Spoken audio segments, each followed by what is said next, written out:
Allez, mbote balandi nyonso ya tolo belamboka bozo biso sur peuple congolais permettre ka bato nyonso baya na télévision pour na kokabola makanisi na oyezali koleka na kati actualité na biso actualité politique tolo belamboka avant to kota yango na mbote te kezali ko sunga biso na moni HK le fils na pesi bango na bosani moko HK honoré Kabongo depuis quelque part azolo biso na pesi au grand beauté merci na son Gilles Vambe et nous sommes allés kolanda biso to l'actualité politique zana kati ya mboka na biso na ba invité ba ekota la biso bobinga na sa émission toujours auto kabola makanisi bande ko opposition bande ko majorité pour la couper fina Italie actualité politique na mbala ya mbona ya mbaye na plateau na biso nani madame Sarah mais madame et azali analyste politique azali proche ya opposition ala yambo mbote madame Sarah mbote mwana mboka mopanzi sango makanisi mbote na équipe technique o bazo sunga biso po ete bande ko bakoka wala ba penser na biso analyse na biso mbote ba ngani nyonso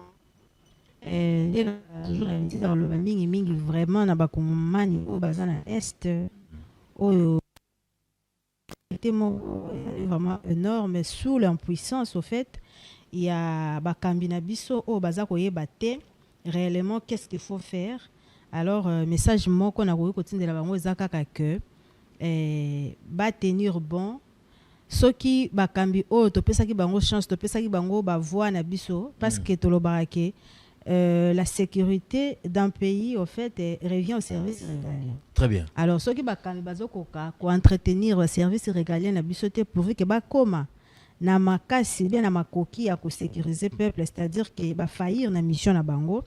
Alors, biso tozana nouala porter combat oyo et je pense que toke na ngoli boso tina suka pourvu que tokoka kopesa o eza bongo le meilleur na biso polo bito mona. Congomani o azabongo na est ya mboka na biso République démocratique du Congo à vivre na sécurité pour na robosa na pété au Congo naturellement il y a aucun citoyen ou à vivre na sécurité parce que l'insécurité est partout mingi tozo bosa na rapé insécurité ou encore guerre au na ouest tozo la beaucoup plus focalisé kaka na est alors que l'insécurité est presque partout dans la République démocratique du Congo sous l'impuissance de na lobby awa ya bakambi na biso. Merci mon mboka mama Sarah Sombe yazali analyste politique proche de l'opposition a ekota la biso mbala liboso to zali pela ndeko Olivier azali moko ya ndeko Moïse Katumbi yepe mbala liboso akota la biso na émission to lobela mboka mbote mon mboka Olivier.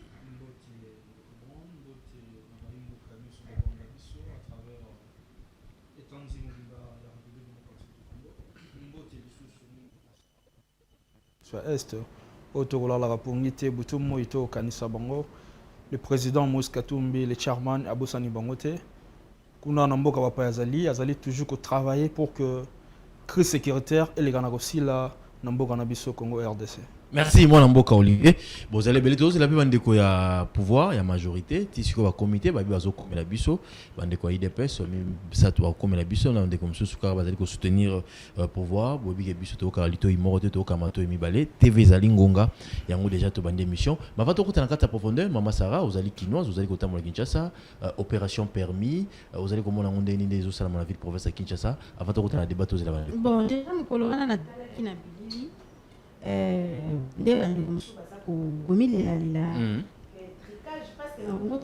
partout. Même pour nous avoir permis, ils ont facilité beaucoup plus. Bateau, soi-disant autorité. Alors que, pour moi, ils ne sont même pas les autorités parce qu'une autorité, c'est quelqu'un qui sait en fait travailler bien fonctionner pour l'intérêt des autres. Très bien. Mais dès lors qu'on travaille pour l'intérêt à Batumso, tu as intérêt à les kaka liboso. Na mona ba kongomani belende ba milele baza ko milela que ceux qui bazo passer ba journée mobimba wana me mona muto ayena dip azana ba cri ba betara wa tu aye ba gironphare ba semba moi mais qui est congolais qui n'est pas congolais.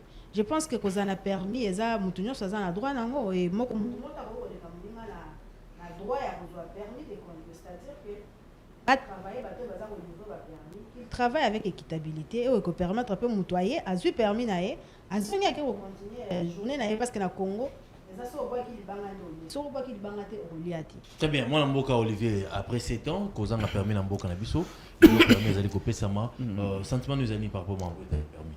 Enfin désordre sur désordre au mon Mboka Jean-Pierre Bemba comme mon ministère des sports désordre de l'équipe na ministère transport pardon désordre sur désordre bolibisangai donc permis balobaki pose un permis il faut remplir formulaire après formulaire OK il y a un test après on va payer sur permis mais le lot ils ont un bateau depuis ba remplir formulaire il y a plus de 2 semaines 3 semaines bazo bengate pour les canat test aux permis ba chauffeur rebelle bazo réclamer même ngamoko nazali victime tu le lot nazo permis mais ils ont un bateau ba kozwaka permis à ba cop parce que baye bani na bateau ba sara kuna parce que ba pesimo mosoko les kabiso ba msus ba ozo permis na facilité là vraiment tous d'accord nangote. Tout ça, ça montre compétence, il y a pouvoir à place. Il y a régime, il y a des coutumes au moins. Donc, il y a des ordres à tous les niveaux. C'est Wana président Zawapi. Non, mais il n'y a pas... Non, il n'y a pas un mauvais troupe, il y a qu'un mauvais chef. Soit déjà, le ministère, il y a transport, il y a des ordres comme dans le ministre. Pourquoi pas le président de la République peut dire un mot? Ah, le banini. Non, secteur par secteur. Non, mais c'est lui qui est le garant des nations. Il est censé contrôler partout. Mais Azo gérer l'union sauté, on l'a décidé. Non, mais Azo a un rapport. Bassa la cahier rapport comme garant de la nation chaque mois. Donc, il y a des situations où les cas 5 Kinois. Il y a pas si il y a Kinois. Babili les autres, les cas comment la population ont réclamé permis que ça ne va pas. Donc, Ndeko Jean-Pierre Bemba a méga collandé la côté où on a parce qu'il y a vraiment ça ne va pas. Très bien. Mais rapidement, nous avons dans la carte de gestion, mais le lot de dollar est quitté Ndeko Olivier. Mais on peut pas 28 et comme 25 on ne peut pas parler baisse il y a dollar, ceux qui te le béli makambu ya baisse il y a derrière alimentaire T. Tout ça ça montre compétence et régime. Dollar est quitté à 24, à plus Kambi c'est la Kambi c'est à tonaye, au qui kuna 25, au zongi boy 24, au qui kuna 24 500. Tout ça c'est population mutazo perdre. Parce que euro changer dollar na 24, moké na wenzile biloko kita et matitalo. Mais ndamo mozo kita. Et loko mokote est quitté. Oh, mais dollar est quitté lo. Dollar est quitté lo quitté. Na outi ko ça l'expérience mikolo leki, na zuli pa ya kala ya ka ya 500 francs na 400 francs à comparer mais une grande différence. Donc ba condition li pa ba quitté si pour na yango ba bi 400. Wenza ko kitate. Na uti ko tambola na bazana na ba wenza wa bi lo so ekiti na mo place lo so ekiti te. Mais lo so ekiti. Na uti na ba wenza na mo place ekiti te. Lo so ekiti ezaki basi mwamba ko. Ba lobi kilo ya Thomson ezaki na 10 000 mais comme 11 000 pour dollar ekiti. 10 000 11 000 et mati. Mati. Non. Donc dollar ezo kita bilo ko ezo mata. Na changé dollar 5 dollars na 12 000 francs. Oui. Les locaux na zo ya a changé. Bon, en fait, par rapport à Yabiloko Ekiti, il y a dollar, baisse il y a dollar, et là, on a deux sabbats congolais qui toquent au balobare, qui est pour mieux sauter. Voilà. Parce qu'on ne sait pas, jusque-là, baisse il y a dollar, en fait, qu'est-ce qu'on dit revenu nango sur le terrain. Très bien. C'est pas pareil. Biloko dollar Ekiti, par exemple, 5 dollars, ils en ont 12 000 francs. N'a a changé. Mais si on a 5 dollars au Kenya franc, on te demande 13 dollars. 13 000 francs. 13 000 francs. Ce qui veut dire que c'est pas juste. Si réellement ils ont cette envie-là, il y a ça, dollar, bah quitter ça, dollar, bah quitter na biloko, na lolenge moko peut permettre mutu à l'écart en fait au-delà il y a des dépenses na été. Voilà. Très bien. 089 52 66 986. Le temps toujours de la paix, ndeko na biso ya pouvoir bakota ba comme biso ndeko na biso awa Dominique Vanda awa Dominique Vanda awa. Mbote mona mboka Dominique.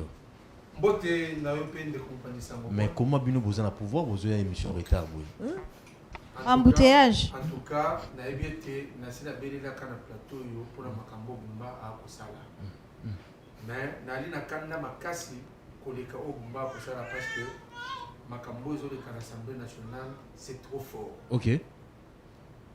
Dimisa ngai na pesa non tata on konzi kolombote na pesa pombote na ndeko to ka bana ba plateau. Ndeko na ngai bwana. Moto ba ko benga na kombo ya Kamere. Obakisi obabengi Chirumbai. Nandeko ba ko benga ndeko ya Bakonga. Regen Bakonga. Obakisi Gilwando. Mususu kombo na ye Aimé Boji. basali likite ya munene bamisusu tokotanga kombote police eza mulayi basali likite ya munene pona kokombate tata mokonzi ekolo bato wana nyonso tu basangani pona kotrahir confiance ya tata mokonzi ya ekolo ndeko Kamere. Moi je me suis toujours posé la question, pourquoi tout autour na il y a toujours le mal qui existe. Kamere batcheye président batcheye dirkab ya chef de l'état na mikolo utai kolekao. Tant qu'on a géré, on a combien de bâtiments confiés à la présidence de la République? Oh, mais Covid, papa. C'est là. Covid. Voilà, Covid, on a poison. Ah, tu as le bandé. Tu as la carte de Makamamboka. C'est là, on a Dominique, on a la carte de l'Union sacrée, on a la carte de pouvoir, on a soutenir chef de l'État. Est-ce qu'on compte qu'on a Sirisa? Est-ce qu'on va contribuer à l'Ambiso? Nous avons communiqué pour avoir des informations vraies et réelles. Nous proposons de tenir, nous avons besoin de l'Ambiso. Ndeko bon. Ndeko bon. Introduction. Vous et moi savons que la présidence de la République, n'importe qui a caméra, qui m'a même babiro, parce que travailler dans sa banzete, babana ou kufa na poison jour et nuit. Na lobby que caméra mtaboma bango. Mais na lobby que n'importe quoi y a géré, bateau babana ou kufa kuna na poison, tout le monde l'essaye. Toti wanate, ndeko a géré 100 jours. Ayibi ba million bakangi ake boloko, bino surtout bon monaki. Ndeko yoye abimi, batie le ministère de l'économie. Mbongo kuna plus de 150 millions, paraît-il, il y a des pétroliers. Ils ont mon terre sans trace, tant qu'il y a le ministère de l'économie. Les lobes juillet, to kuti sousou, na bureau de l'Assemblée nationale. Ba député ba lobby, fa le lenge na ya ko gérer et aller flou ba benga ko gestion opaque. Tant que ça les remise et reprise na patièche mboso. Et ali na mbongo batikela kai na maboko plus de 9 millions. Il y a 9 millions de dollars, il y a fonctionnement de l'Assemblée nationale. Ndeko jongo nyoso to dundikiu. Avant wana, ba mbongo nyoso to bima. O pona ko futa ba assistant parlementaire. Pona ko futa ba agent et administration de l'Assemblée nationale. Ata banda Assemblée nationale et l'Assemblée nationale to mona te ba to banda ko grever, ba banda ko lela. Tout ça, bon, on a surtout caméra à Balongolier. Je vais maintenant arriver par ici. Balongolier. Surtout Balongolier. Mais de quoi ce qui va être, à posa ombre n'a continué.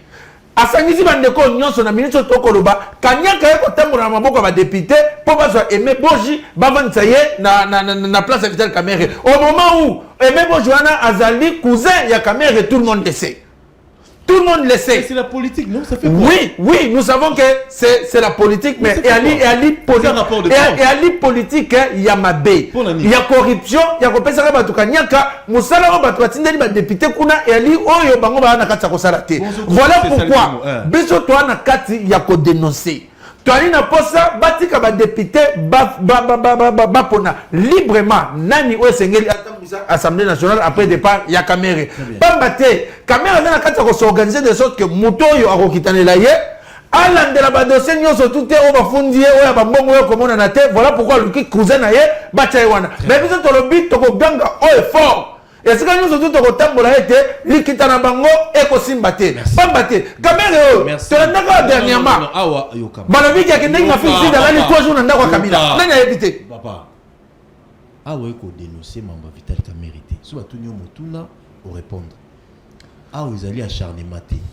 Toujours le belambo cannabis au Koyate la pression beauté. Ndeko bon. Yo cannabis. C'est ça. La pression beauté. On va dire grrr maman. Et ça va député national. On doit prendre la moto na bango. Soit prendre moto na bango. Même yo boye me boji. Soit député va tirer me boji au salami. Merci. On les a une introduction. Allez, yo ben mbote rapidement, mbote mon mboka. Mbote na pesi na ba débatteur nyoso mbote na pesi na ba bazota la biso bande ko nanga ya Goma na quartier Ndosho na pesi bino mbote na tikite pe na Kolwezi na quartier Manika na quartier Manika quartier Mutoshi na pesi mama Jackie mbote pasteur Ezekiel mbote na Kasumbale sape na pesi depuna vie Serge Mbote. Très bien. Bande ko nanga ya Kishasa a ba Kongo na pesi bino nyoso mbote. Monsieur Zama Bangate. Monsieur Zato Mabangate. Mais yo tina este mingo za mingo este. Moi message mkina Swahili bande wala ndabiso. Avant de débat. Message bon na msalimia mwibote tukwa panjue numweye tukunafuatilia mambo yote. J'espère Goma Kisangani tukunafuatilia ndio mambo ya vita imalizike kule ku est. Na msalimia mwibote. Très bien, merci. Eli Mugisho interprété l'émission Mbalobi. Parce que pas à Est, allez, tu vas faire le débat là-bas. dans la opposition na bato majorité na limite le belamboka na biso Congo na lingi bato bazolo na biso banda ba comprendre qu'est-ce qui se passe na mboka na biso Congo, c'est très important toujours le belamboka.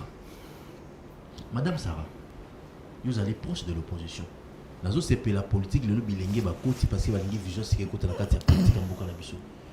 Qu'est-ce que vous reprochez dans le régime actuel la gestion de bango étant que congolaise où il fallait ça et ça la mité tant vous allez côté la mboka na biso Congo 65 ans après l'indépendance na ndenge to komi lelo ni nous reproché na mboka na biso Congo analyse moko subjectif objectif pardon parce que monsieur Zali émission pédagogique va tebele ba exactement. Alors moi na mboka Brown je pense que biso ngai personnellement autour il y a l'année 2000 tango Kabila le père Aoti Kokufa et Kabila fils Azui Bokonzi. Je voyais bien que j'étais encore, je ne pouvais pas comprendre en fait réellement et là on est dans la politique, mais au moins dans bando yoka ndenge babanda ekoloba que des gens de l'UDP certes oh bazo diriger biso lelo ndenge babanda ekoloba que Kabila était un Rwandais et Kazaki congolais. On a tous vu comment est-ce que Kabila nous a géré pendant 18 ans naïe. Et au regard il y a manipulation au IDPS à Salaki et pas il y a population congolaise. Même moi, le jour où on a voté Tolo Babongo pour Félix Tshisekedi comme président de la République, j'ai été contente. J'ai été contente comme on accueille. Pour cette fois-là, nous avions dit au fait à la tête de notre pays un digne fils au fait, il y a Mboka, Congoman, il y a de père et de mère. Oh, il fallait qu'il y ait une alternative par rapport à des méfaits. Et puis, pour retirer Joseph Kabila à Tiaki pendant la gestion il y a 18 ans. Mais je vous dis, avec un sentiment, il y a, qu'est-ce que je vais dire? Il y a mécontentement par rapport à la mauvaise gestion. Il y a moi, il y a Mboka, il y a des pères et des mères, Félix Antoine Tshisekedi. Papa Brown, qu'est-ce qui marche aujourd'hui dans Mboka Nabiso? Kabila a été rwandais, mais à son époque, ils sont là, ils vont me dire. Les M23 ont été défaits.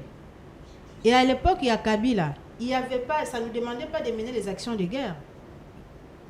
Ça ne nous demandait pas de mener les actions de guerre. À l'époque, à Kabila, Zaki, Banguna, Baeba, Koti, et puis FRDC a répliqué Bakimi. Il y avait certainement des zones d'ombre. Mais il y a eu territoire, mon côté, à Congo, où il fanda autant d'années. Aujourd'hui, nous parlons ici. Bounagan a fait combien d'années dans Maboko à Banguna? Sous gestion il y a moi Mboka des pères et des mères autres le bac soit salle ma bête au kofunda et pas bango parce que tu es binda kuna tu es papa na tu es maman na. Ça c'est la première des choses. Aujourd'hui les mebondo bazaka pembe na ba repé au kota na Kinshasa lelo na biso ba petit peuple na yé président de la République avec sa famille biso surtout en danger. Ils sont en fait impuissants de réagir par rapport à ça. Parlons toujours de la sécurité. À Kinshasa ici, qui est ce Congolais là qui a un minuit et puis à l'aise? C'est presque chaque jour, mais l'État est là. Déjà, s'il faudra parler dans l'autorité de l'État, c'est vraiment absent. L'État n'existe pas. Papa, pas parce que Nazo c'est mais parce que nous comme le roi malédiction. À l'époque de Kabila, vous pensez que Kabila a une petite chérité? Kabila n'avait pas de vie privée. Non, vie privée, toujours réfléchir, toujours analyser l'État. Exactement. Je parle de l'État. L'État. N'insistez pas sur. Voilà. Kabila aussi avait une vie privée. Maintenant, on a besoin de la vie privée à Kabila. Que non, Kabila va monter, ezala lokuté, ezala solo, même si on va le baquer, bazo sala ba montage. Mais à l'époque de Kabila, on a fait le montage parce que Kabila n'a pas bien incarné autorité. Kabila faisait peur. Mais aujourd'hui, nous avons à la mouki, à n'importe quoi si tu as Mboka. Pourquoi? Parce que tu vas sentir que l'autorité est zalité. Kabila a été Bokonzi, a sardine à combien? Et aujourd'hui, ils en a combien? Papa, bon, tu vois, moi, si j'ai un bébé de quelques mois, 3 mois, comme ça, mais je me permets de venir. Dans la émission, c'est parce que je vois que Mboka Nangezo qui est Très bien. Sous l'impuissance, il y a bateau. Diriger Bissoli. Kabila est parti à $10 na combien? Est-ce que vous voyez tâtonnement où il y a gestion où il y a Félix Tshisekedi? À l'époque de Kabila, il n'y en avait pas.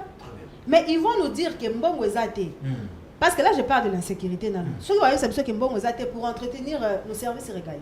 Mais Mbongo Bazakozwa, délégation à 120 personnes, qui est aux États-Unis, logé logement ça demande combien? Très bien. Ils sont là, rien que pour l'intérêt na bango. Pour nous ça la makambo, ils ont un avantage na bango. Mais ils ne peuvent pas en aucun cas réagir pour l'intérêt du peuple congolais. Okay. Aujourd'hui, la population congolaise est abandonnée. Que le président de la République, de là où il va me suivre, Aïbissa Bisso, projet n'a pas exactement pour les Congolais, Congolais les Akini. Okay. Qui est ce Congolais qui peut se lever aujourd'hui na tonga exception et bino ngana ndak na ngana bimaka na 5000 francs na sali calcul la transport na ngana ebi ça. Les gens qui sont incapables de fixer même d'imposer banini à transport. Il y a un montant moko oh mutaebi que na ko bimale retour dans ça il a 2000 francs. Le matin trajet au futaka on a 2000 francs le soir tu vas payer ça même à 12000 kende na station ezana boka ça. Bato bazwa mitu ko bakenda atang. Babele la 1500 maskinga ça 1500 c'est pas 1500 c'est 15 000 francs congolais. Mais l'État est où? Pourquoi il n'agit pas? Je suis à Malamuté. Je suis à Félix Tshisekedi Ali Mabe Koleka Ata Muto Yazaki Congolais.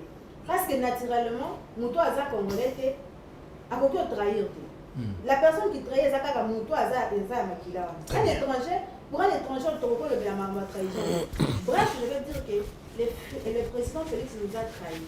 Merci. Mais comme à l'île de Gonabiso, le Lénika Otolinga qui est en 2018, on continue Kolingaï, Kakati, de Lobongo. Mais nous ne pouvons pas mélanger les sentiments et la gestion de tout un pays parce que notre avenir et l'avenir de nos enfants en dépend. Et du coup, il faut tout ça les accords. Nous devons soit, s'il accepte, moi si j'étais à sa place, par la grande porte, c'est-à-dire j'écris ma lettre de démission, je laisse parce que je n'ai pas pu répondre aux exigences du peuple. Merci. 089 52. C'est la première partie. Oh, la première partie. Qu'il se prépare parce que toi qui est est-ce que mon atteint un 10 mois à mon à la volonté il y a préparer ma bonne. Merci. Allez. Donc ma besoin en gamme opposition. Yo zali monta Moïse Katumbi, ça la analyse moko objectif parce que monsieur zali mission moko débat zali débat moko scientifique donc dans biso pas dans la vie privée à battre. Sur les gestions en boka des otambola. Yo zali monta Moïse Katumbi. Qu'est-ce que vous reprochez dans le régime? Merci Ndeko Brown. Merci na maman Sarah. Alakisi Ndeko Chilombo Boni a échoué lamentablement totalement dans le pouvoir na habité en Pakistan. Mais c'est ngotoni moté matango na omona bande on a biso union sacrée bango mo bazo reconnaître que kuna na union sacrée ça ne va pas. Atangi ba kombo appli des hommes. Abosani ka kombo mo ya kabuya. Bato ba ko boma mboka. Donc et ça passe. Donc le régime Oyo, je répète, c'est un régime des incompétents. Est-ce qu'on a la moto, na sommet, ti na se. Qu'on a la présidence de la République, tu na chef de riz. Donc c'est un régime des incompétents. Il faut que ça l'ait mis. La population qui souffre de Cobran. Pas si n'a pas si. Maman, ça rappelle cet exemple même, il te prend l'exemple le transport. Poto longo bandalongo to comment to dépasser bon. Mbongo belé.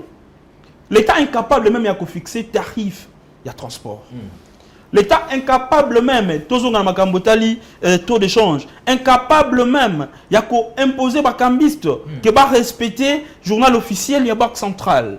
L'État incapable même, il y a sur le plan sécuritaire qu'on battre. C'est tout ce qui ça. Qu'on battre. Kuluna bipai na bipai. Pas si na pas ça va dans l'émission, bande ko babenga bande ko yambiza. Babi bango 2 semaines yango lotiki ya raté. Kureza raté pona ni réseau ba ebite. Batu ninga lusinda zaka na bi lusinda longwe comme te dit lwamba. Babi ye pas la même stratégie lusinda yi nango. Bande ko ya bumbu. Mais moi c'est pas une gestion na Katanga. Quand on parle de gestion, c'est Moïse Katumbi qui est calme la gestion. Moto a Kamba Katanga, au Katanga malamu ko Moïse Katumbi azateti lelo. Moi, on a fait ma souka malgré, il n'y a pas que mais ça va quand même parce que azoki coaching à Moïse Katumbi.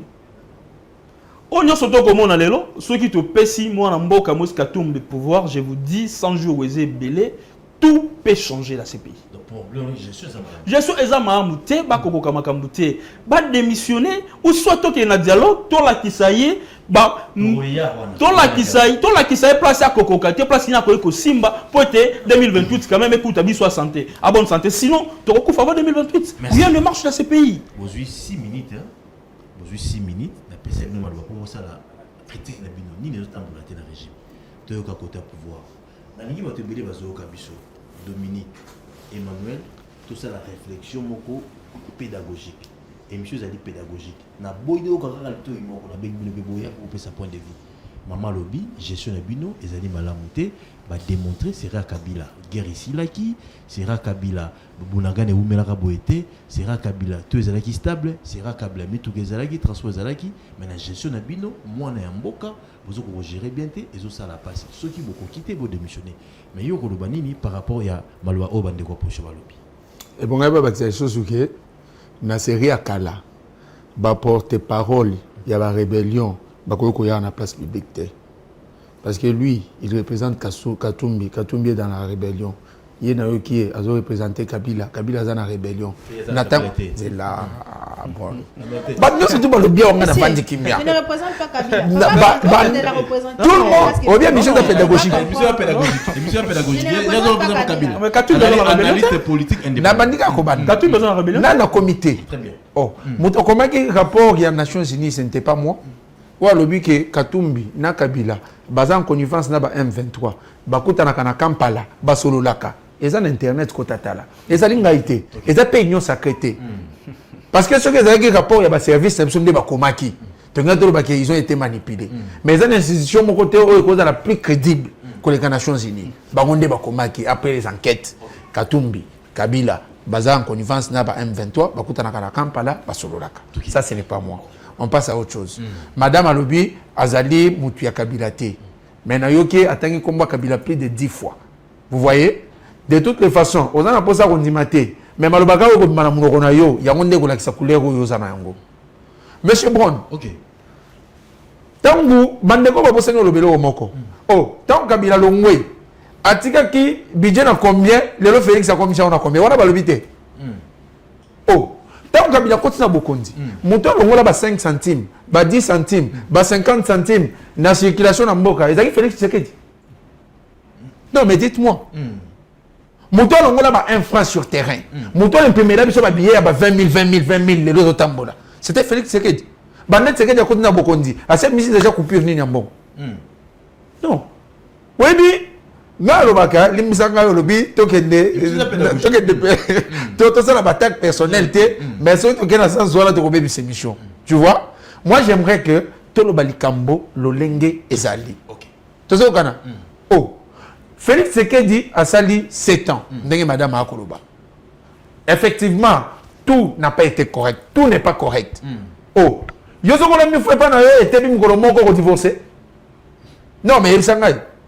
Aux censé il y a colombe la mobile na yo joue no lambi biloko de kimungwa mobile no va contenté oh pas aussi le courage de divorcer comme ça le moins na ko libala alors oh yo dit mais Tshisekedi allons na Bokondi pour yo zo mona que il y a quelques points qui ne marchent pas c'est qui n'est pas normal très bien tout kana alors le mieux asimi sécurité ndeko bon tangu ba pesi mukwege nini diplôme de mérite ya prix Nobel Babengye réparateur des femmes. A réparer ma femme n'attend pas de Tshisekedi.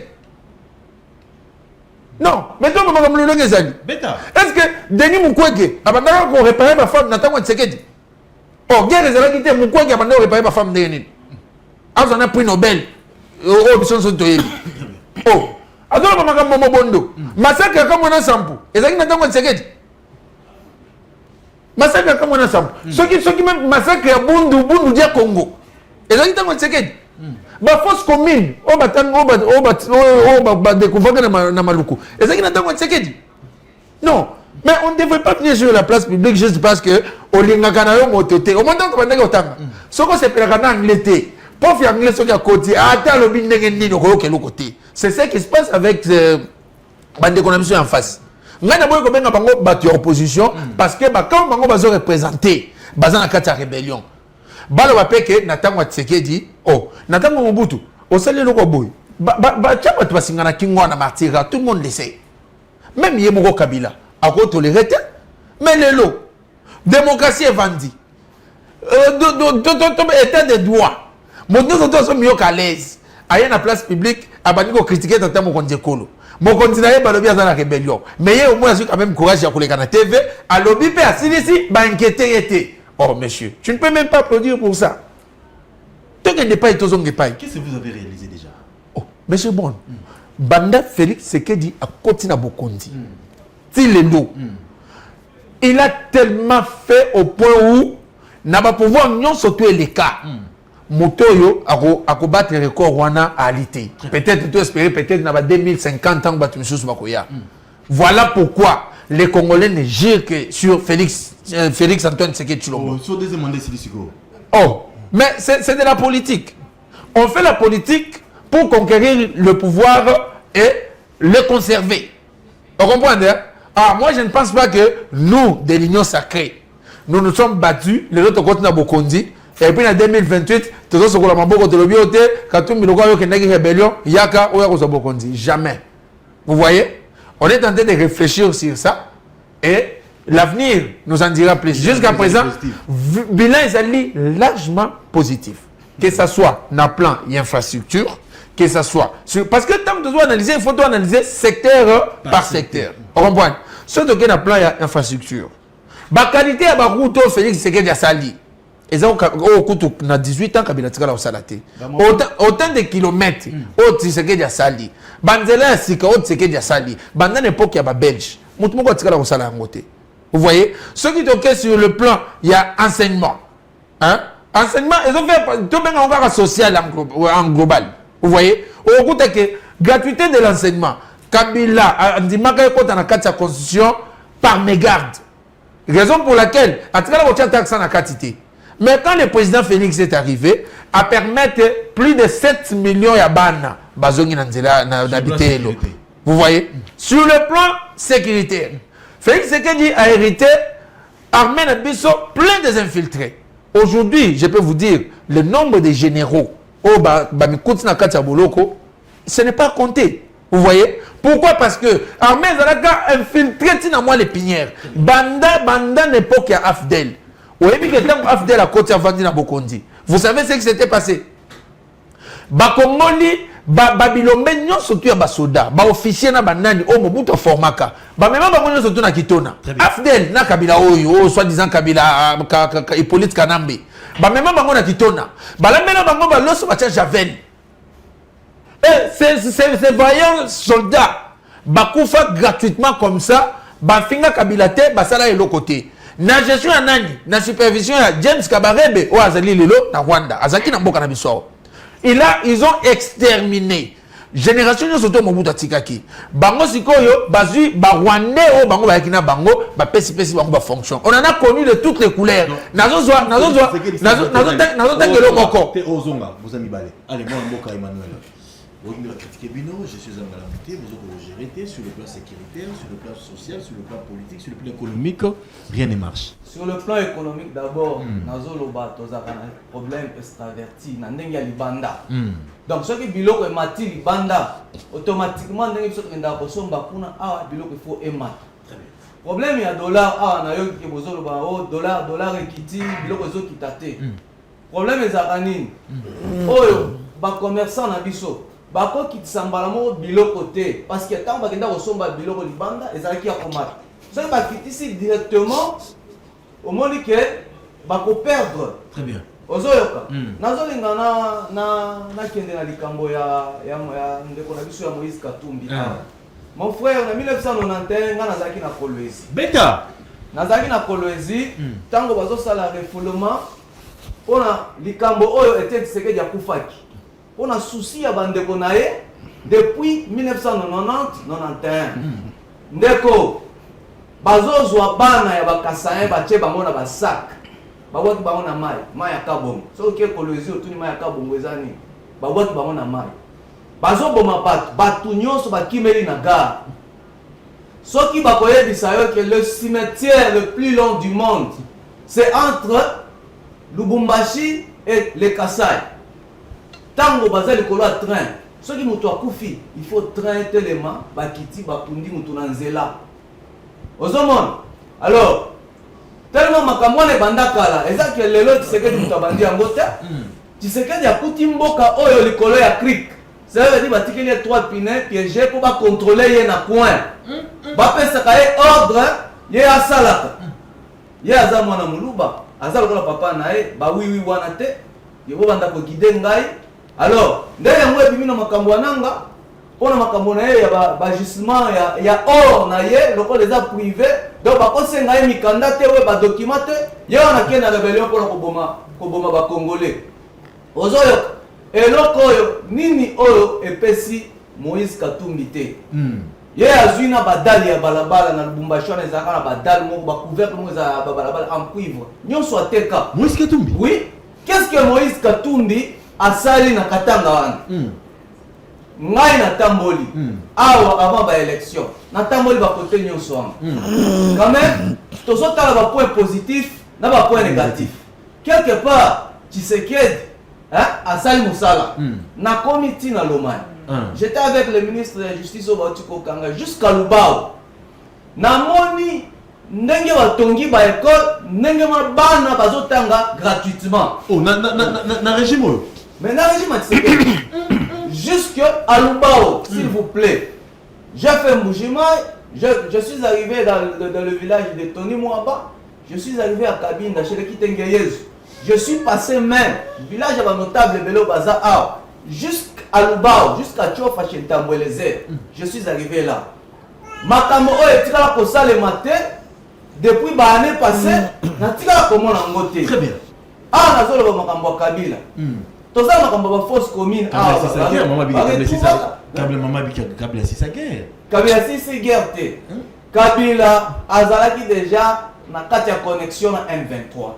Ezalaki dio pona nini ezalaki non soki rebellion akoti bakangi place ya minere batoki tawo baokende tawo baoteka soki bateki batindi mbongo na ye nde omoni ba champignon ya bandako ezalaki kotongama mbongo ezalaki kota bazo respecter dernier public te mbongo soko lingi tuna na hotel de monnaie na poko ngana zaki na ba maso bazaki kosala mbongo ebimaka ya kosakana te ba franc ba 20 francs basumba mituka tozali na makambo ba carte bancaire là chaque fin du mois mutakenda avoir 50 000 $. Et ça c'est Tshisekedi mon frère Tshisekedi bacheli alliance pona nini mutu malamu soki aye balinga ba avancer te parce que azolinga makambo ezonga droiture bango mesana kaka koyiba yango ememi bango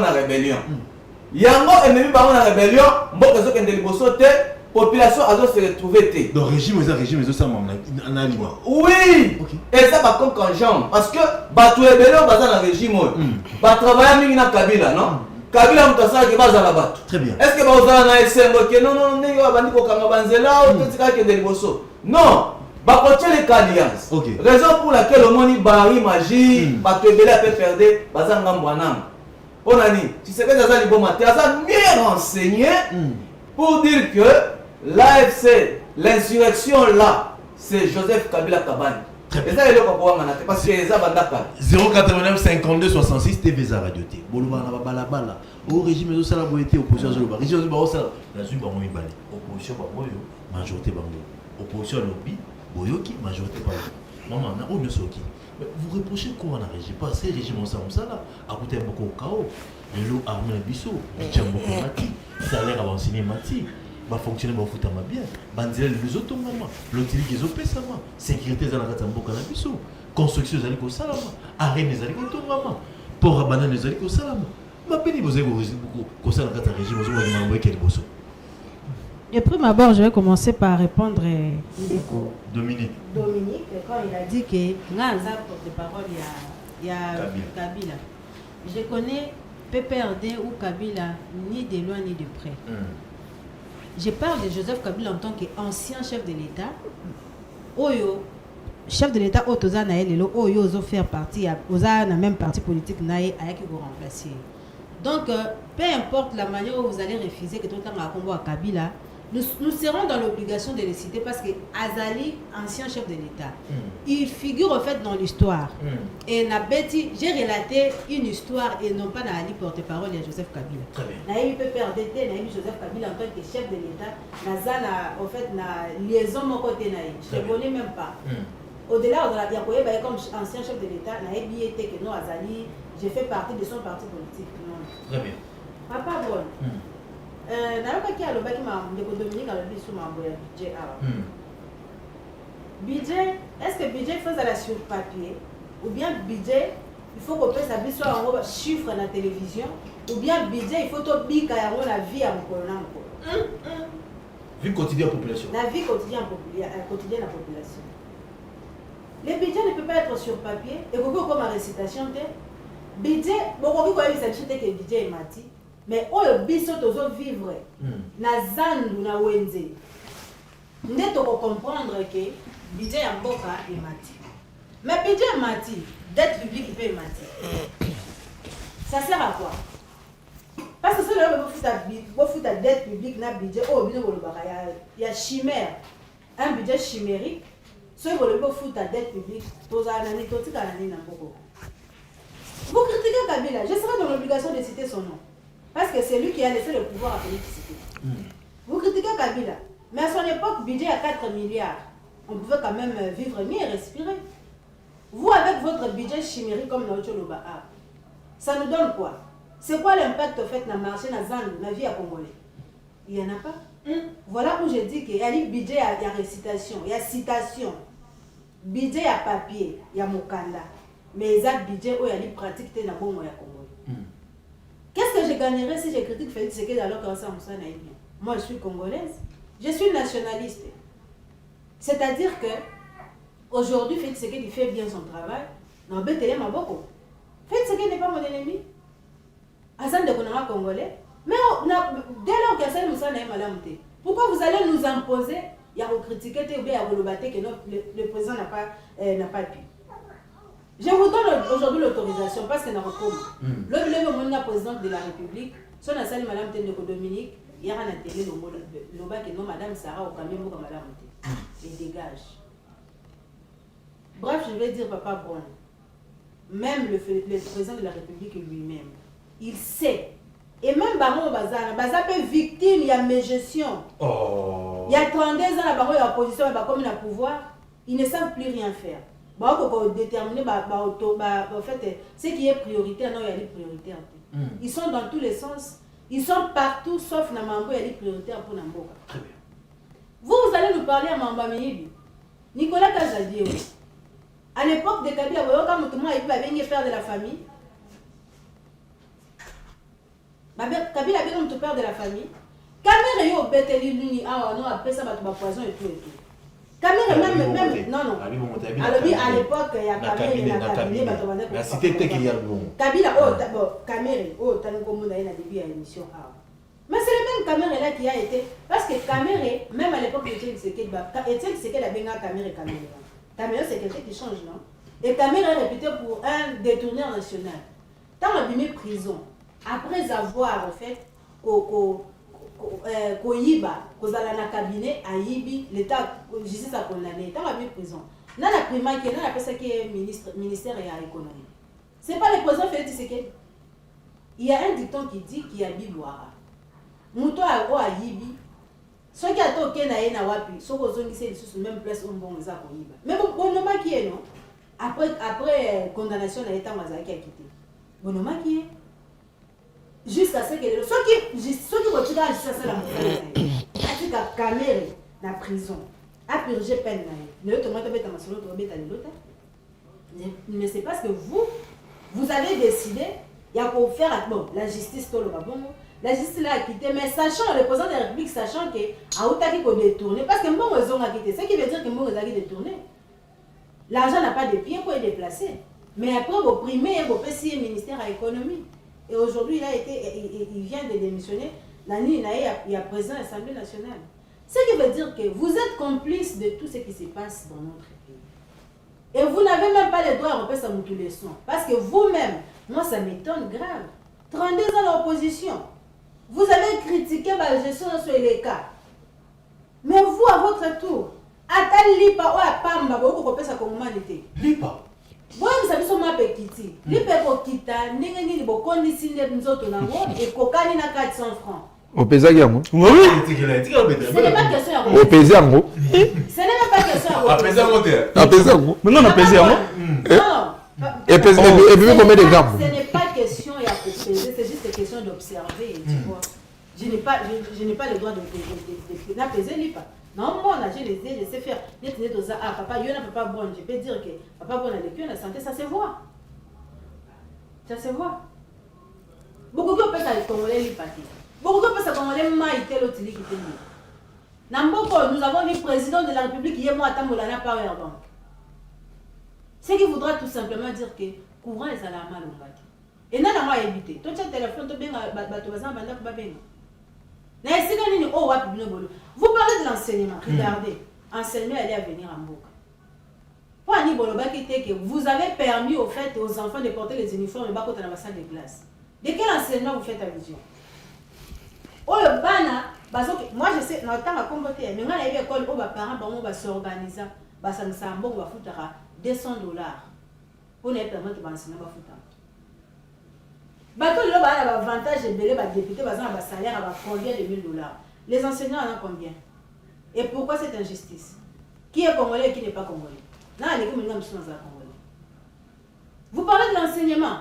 Vous pouvez me citer vous de l'UDPS. Tant aux Maloba ou même Nathan d'antenne dans la profession Maloba. Dans il y a 5 écoles à Kinshasa. Je ne parle pas d'école au rétaper au check pour les rater. École au Tony au Bana Fondation Tibomati si vous passez en Congo. Faut pas n'avoir tout le temps. 5 temps. Si vous allez même au pèse comme le ballon. Si vous allez au Nathan ceux qui voyaient des services gratuité à maternité. Je l'ai dit ici, j'ai un bébé de 3 mois à votre hôpital à l'État. La maternité, la gratuité de la maternité n'existait pas. Ah, vous faites mon moment. J'ai payé l'argent. Là, il y a la facture. Non, tout le monde là, il y a la facture. Et, en fait, il y a un problème, il y a conception d'idée. Il y a une différence entre gratuité et accouchement, la gratuité à maternité. Parce que la maternité commence dès lors la femme conçoit. Très bien.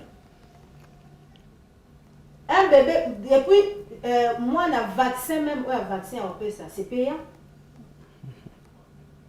Gratuité à maternité, on peut le barrage. Si la gratuité de la maternité était réellement effective, mon collègue a communiqué, il y a eu beaucoup d'hôpitaux, il y a gratuité parce que bon, respectez ma vous ne payez pas l'argent. Il n'y a rien. Je suis ça, et vous ne pouvez pas chercher à s'éterniser au pouvoir, sachant que beaucoup quand vous répondre à des immigrants à peuple. Merci, allez, Batia, une aventure de merci Ndeko Brown. Nalingaki d'abord. Nalingaki d'abord on a eu babandeko nangai bazana parti nini. Parce que union sacrée est un parti politique té. Parce que analyse on a je suis indépendant. Je ne suis pas de l'IDPS. Analyse on a la salle c'est comme si Ndeko a soutenu Kabuya, Ndeko a soutenu Bakasaye. Je suis indépendant de l'union sacrée. On est contre ça. Il faut éviter ça. Depuis Abani Malobana et Tisuka, il parle que des Kasaye. Oh, je constate que non. Il y a un ça ne va pas. Il y a un ça ne va pas. Donc, avant d'être de l'union sacrée, il faut avoir un parti politique pour qu'on ait l'union sacrée. C'est une plateforme, mon frère. C'est une plateforme. Plateforme regroupée par parti politique. Donc, ce n'est pas un débat, et ça débat tout ça des côtés. Alors, toujours dans ma malgestion, il y a régime à place.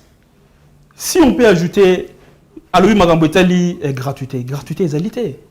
Moi, on a une école qui a gratuité. Moi, on a sali 2 semaines, bakoma quand même pas eloko. Na longoli na côté na privé. Je ne peux jamais permettre que moi si nangai abota na maternité on si la gratuité à maternité parce que ça n'existe pas. Mais maman lobi il y a 3 mois. Mais l'État a foutu mbongo. Mais l'État quand même. Mais il y a l'État m'a foutu mbongo. Pourquoi vous ça congomani? Congolais les loza congolais à kalaté, ou ayebaki ko tanga te ayebaki internet te, ayebaki ko consulter internet te. Bande qu'on a biso union sacrée, bande ko régime batika koko sa congolais. Rien ne marche.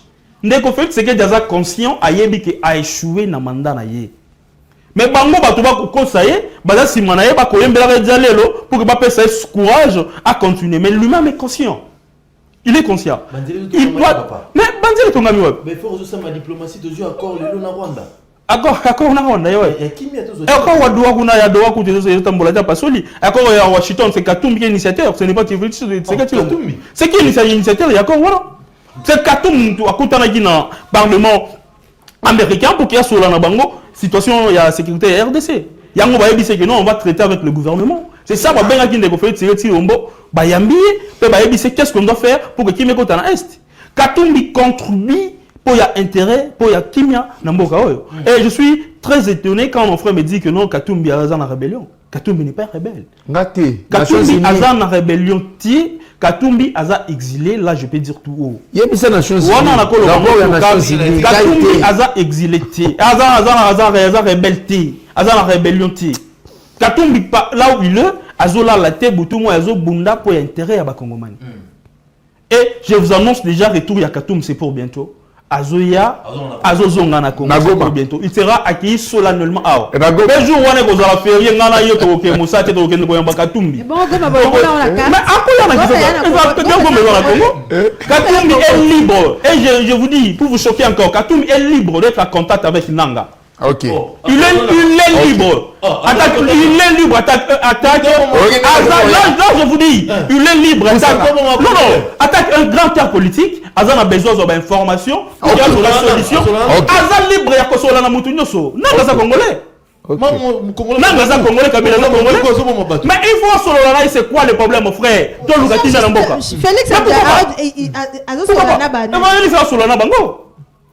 Félix a Solana Kadam. Alors maintenant, ceux qui Katumbi a solo n'a pas de problème.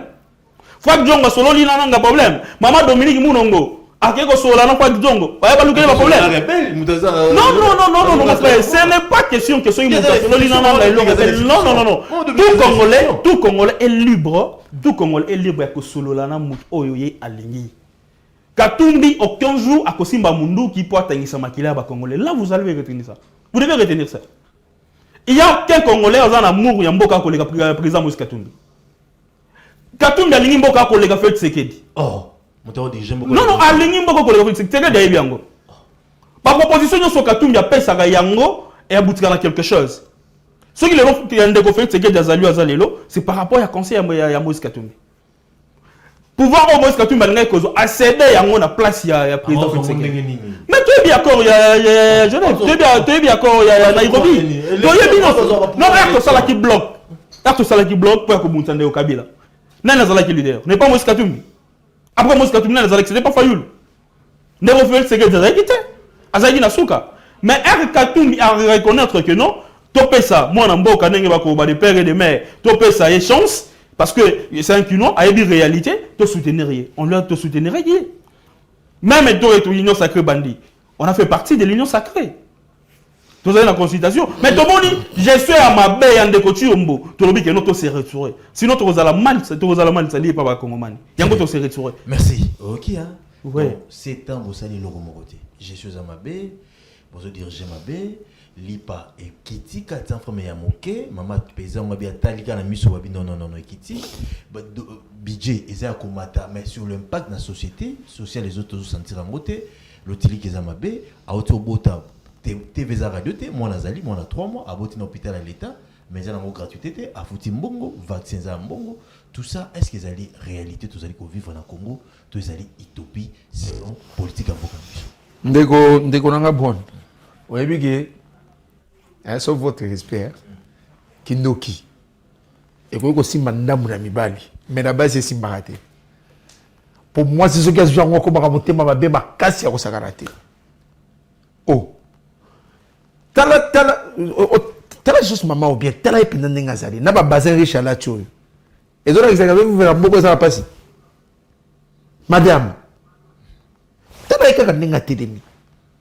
Tant que bazo yemba au balobi, ba fonctionnaire 50 mois et payé yesu na mboko yo. Bana bazo tanga na ngolu na yo. Et c'est n'importe quoi.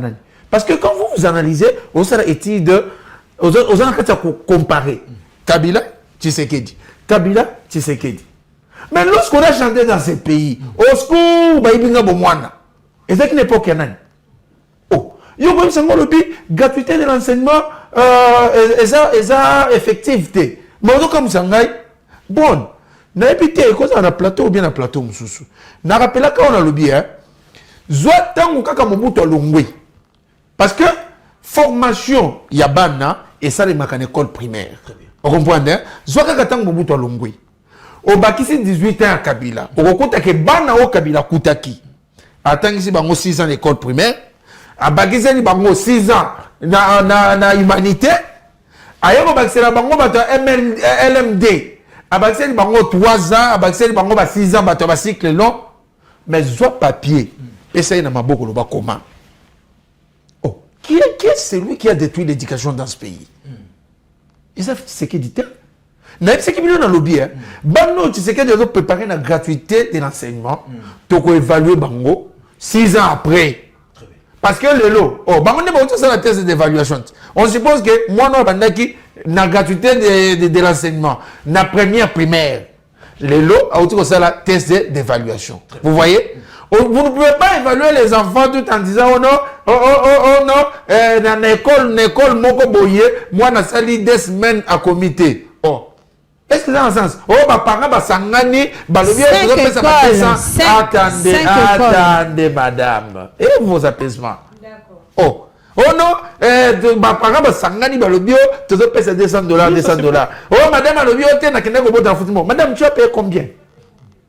Bah, Congolais, bah, moi, je suis na défisio, t'as un intérêt. Non, nous avons secret. Combien? Non, au Boti, dans l'hôpital, il y a l'état gratuité de la maternité, le désacté.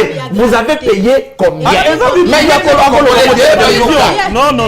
Congolais, même à Poutine. Parce que hier, nous savions tous que ce que moi, c'est Ngabota, papa Mobali, bon, ça déjà $300, mon pembeni, et dans la qui souk un événement, le roi de Robala. Vous attendez, madame. Ayez vos apaisements. J'ai pas dans le lobby les minimums. On comprend à l'époque. Mais ngai, nazoyebisa mama oyo.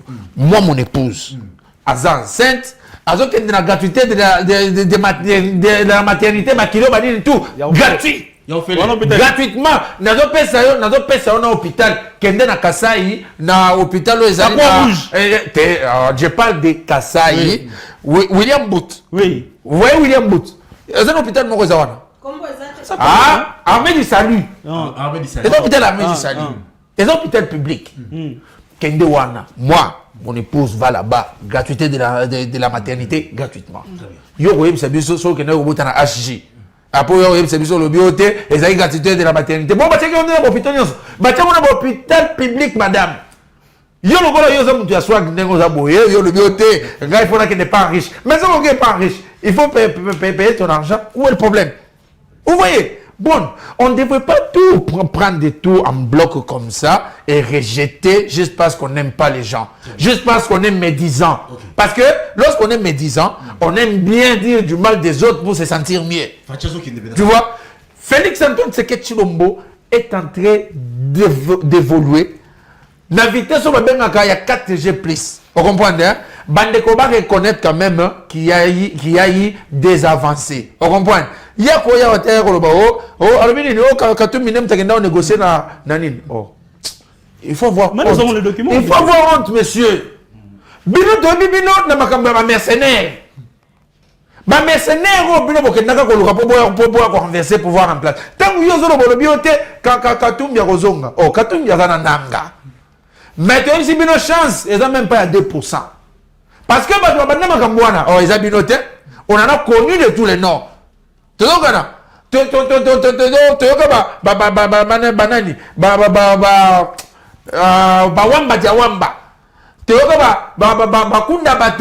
bien. Spécialité. Mais bientôt là. Récréation et aussi là. Merci. Allez, donc, je n'ai pas encore cité. Mais il y a des personnes qui me bébé,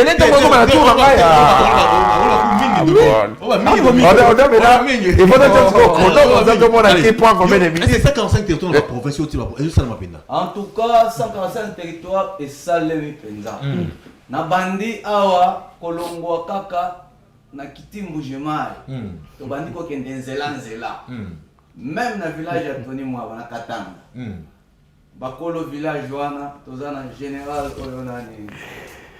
Oyazaka mutajia, kombo kiminga, basami badi banga, baza tronçon wana, bango ikasanji.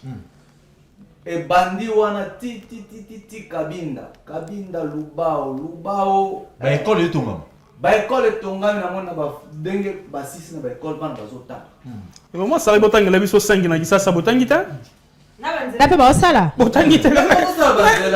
mais awa to mona te mona to mona yo. bozolinga biso toke tomoni we parce que nga azaka na tembe tango na ke na mona lobi quand même à l'époque de Tshisekedi ça va ozoyoka na koma place mo bazobenga mvuna ye pon wana ebomaka bato soki mutu kezo matenga te ngomba ezongi na bato tina mai mais na komi place wana pon wana etongami bien balabala ezotongama très bien bandeko total quand même ba point positif botala ka maga mutu te oko bozolinga yete très bien makambo nyonso ezosalema bien baekole ezosalema bien na bavillage nyonso ezala kotaka tanga partout ezosalema privé kotonga école na eza 5 territoire te est-ce que époque na catholique akotonga école na baekole nini bino botonga époque na bino époque na biso todirige na mboka te todirige na 2028 tozodirige na 2028 wana ezalaki province tozodirige mboka na 2028 moi je suis mon frère tangela biso 5 écoles bakombo wa baluku otangi te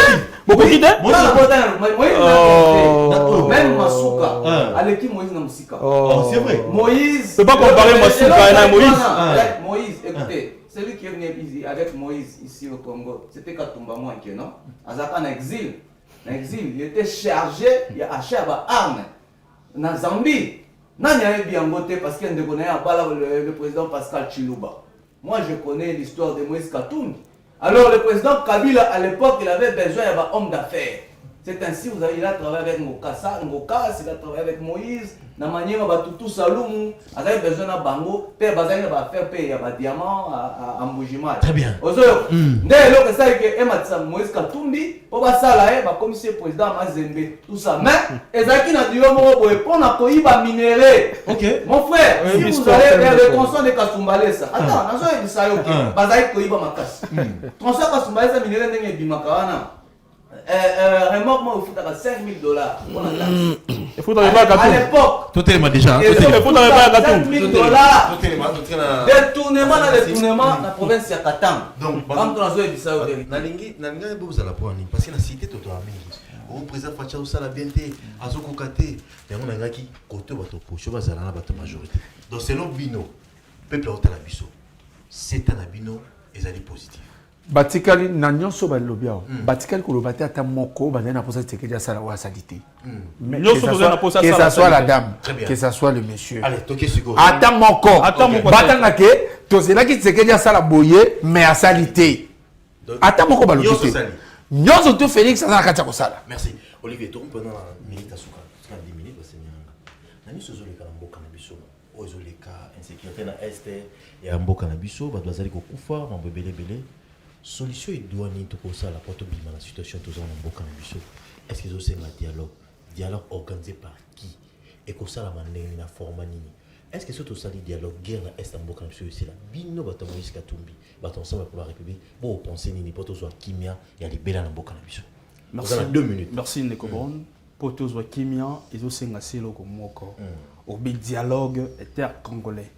Biso ba kongomani to fandi na table moko elongo na ndeko Chiyombo to solo lipo te kimia ko na est to solo lipo na makambo etali social to solo lipo na makambo etali sécurité pe dialogue wana to linge kamba na bandeko ya 5 na bandeko ya SCC. Pourquoi 5 parce que bango ne ba bandaki makambo bon office ko to be pa bango à part bango mutu moko tia ko ya po simba makambo etali dialogue to ko senga ndeko Chiyombo ayoka solitaire baliaka dongo na solitaire oso échoué ezasuka mobilité ndima tokende na dialogue toza reconnaissant na moi muko osali ba kongomani mais tokende na dialogue pour que bandeko na biso qui a est ba retrouver kimia pour être sécurité et kotana tando mobimba ya république pour que social ya ba congolais efanda dialogue na bibanda foza pourquoi pas exilé politique nyoso baye ba baza na prison ba bimi nanga ayeto sololi soye ko senga tokanga na sima tokangi mais to banda d'abord na kosola biso nyoso pour l'intérêt à Bakongomani. Merci. Allez, moi, Namboka. Pour nous, solution, il doit Namboka, qu'est-ce qu'il faut faire? Solution, il faut dialogue, oui. Mais tant qu'on va dialoguer, donc on a le système, il y a Bakada, mais non, James Kabari va combien la Mokozi. C'est mixage brassage. Mixage brassage. Et aux ongas, infiltration et aux ongas. Il y a un président qui a dit non, dialogue, il faut tout ça, la bisson, on va Congolais. na bato bazoboma bato parce que soki Kabila aza congolais te nanga aza congolais te aza congolais mais il tue ba négociation et les cas ebele to bazwani bazo répéter ka so bon négocier na bango batiki une partie en Ouganda après tant mandé aussi là bapeli sous moto alors il faut que quatre hémorragie wana ya monde président a mona ki non il faut hémorragie wana ekatana so bazo mesana il faut que na ba tina suka très bien mais mon message mon bato bazana est ba landa biso bandeko bazana pasi bazo kufa bazo violer bango bazo nyokola bango bolobani pona bango na est non bandeko na biso tozo yebisa bino boye bozala na confiance na mukuye confiance na chefu yetu ya inchi chefu eko na kombanisha eko na tembea dunia mzima nju este ikuwe na kimya mukuwe kimya bale ba rebel watakimbia watarudia kwa Rwanda na mtekala kimya bana betu bako Kasai ikala ni Jutulu voilà chefu wetu ewe wenda kama kutunga Johnson wetu bwani bantu bosi bikala calme ikala ni Jutulu ikala Lutulu ikala ni Lutulu très bien bana betu bakuba songe tubenu lunguleshi nuikale na temporairement boise chef wetu wa muno tumwele na mumasi washi ende kumpala très bien twende naye kumpala ba rebe be babande kwenda kwabo bende kwabo baluke kwabo bande konanga ya Kishasa na pesi bino merci bozala na calme alekisi 2 minutes mais ça va madame oyo azobunda makasi po ba rebel wana bazonga epana bango très bien bayaki pona muyibi botika ye a travailler kimia parce que tango bango ba travaillaka muto a dérangeaka bango azalaki te bazali ko violer constitution yango to lingaki to ebisa bino merci ba kongola bonde to lingi minga lobi soyi lobi chuluba lobi qui bon no rebelle allez maman Sarah maman yo observer société ozali maman ni bozo gérer mboka na biso na kitunga na mobebele solution zali na mbozo ekala mboka na biso bandeko basi lokola yo bazo violer bango ba mama bazali ko bomba bango bana bazali ko kata bango mitu bazo wana makasi ba kota armée tango zo mona Congo ndezo kende boye oko proposer ni na bakambi ya mboka pour to solution edouane est-ce solution zali dialogue to vani to sololi to zo kimela mboka na biso papa bon ngana répondre na ni caméra ça 45 territoires na habité hein ça 45 territoires ezaka na pour ndeko lebo kedeka nanga 5 territoires, on sait pas là-bas. D'accord, on a compris. On sait pas là-bas l'Équateur. Voilà. On sait pas là-bas l'Équateur. Ça 45 territoires n'a habité. Ezaka na Mbujimai, ezaka na Kananga ou Bizawa. Parce que chez moi il y a rien. Même université au président de la République.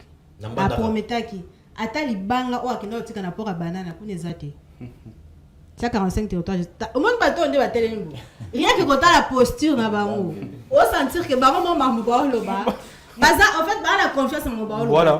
Et ça mambo ba che bango na mo. Bien sûr. Il y a pas de problème. Papa bon. Ngai par rapport à la question là, je vais répondre d'une autre manière. Aujourd'hui, s'il faudrait être sincère. Nous pouvons changer Félix Tshisekedi comme président. D'ailleurs, c'est l'idéal déjà pour un premier pas. Mais nous avons la conscience de la population congolaise. Nous devons imposer nos dirigeants comme on a obligation de travailler pour le bien-être de la nation et du peuple congolais. Et non pas à cause de ça. Aujourd'hui, Félix Tshisekedi partira. La personne qui viendra la remplacer, il va faire la même chose parce qu'il s'agit d'un système. Ils ont déjà compris que la population congolaise, le peuple congolais, c'est un peuple naïf qui ne sait pas réclamer ses droits. Alors, et au-delà de il faut prendre conscience que tu voter au député, pose ma biso ya passe OK na ngobisika bazora mikano ba lukela biso solution OK kuna inane ozongi na base te toke na palais du peuple au côté Népal faut ça la na Congo pas ba dirigeant non papa bon la démocratie mais il faut pas travailler pour na biso comment c'est possible biso to voter no ba député au comme député changer numéro de téléphone. Comment c'est possible que pour changer de téléphone, tu n'as pas ça que vous voyez là. Pour ma députée, je t'appelle au téléphone, tu ne me prends pas. heureusement on a base comme on a besoin de voir nanga oyeninga saki alors so na liputa donc pendant 5 ans que na on lia merci donc dialogue est important dialogue est important parce qu'on est des Congolais il y a personne qui soit plus congolais que l'autre merci allez j'aurais voulu entendre de la bouche de madame tango azolo babi conscience oyo bongo ça peut pas congolais bosimba sous mando kité pour na ko boma baninga na bino ba congolais ça t'a pas dit tu vois là où je ne suis pas content avec Bino Yangoana. Apprenons, il y a comme ça le vrai diagnostic, il y a problème. Ça fait 30 ans au génocide des Anakatamboko. Ça fait 30 ans que les Congolais meurent jour et nuit. Félix Sekedi Aye, yenda ye kocha accent et bima penda na bilongia batu. Yo surtout ba yeba que effectivement au Congo les gens sont tentés de mourir. Avant c'était silence radio. Avant c'était devenu normal. Avant, les gens... silence radio.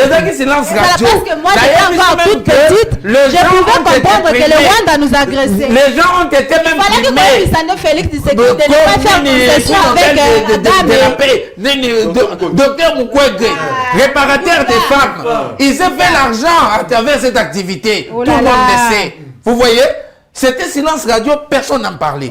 Mais le lot, diplomatie, il y a gouvernement, ils allaient en place, et ça y était Bokili Mobimba, Bayeba, et puis il y a génocide en RDC. Il y a eu des dispositions, il y a des sanctions. Soyez calme, madame. Ayez vos apaisements. Vous n'avez pas apporté les éléments. J'aurais bien voulu. Madame. On n'a pas répondu génocide. On n'a pas répondu génocide. De mauvaise qualité.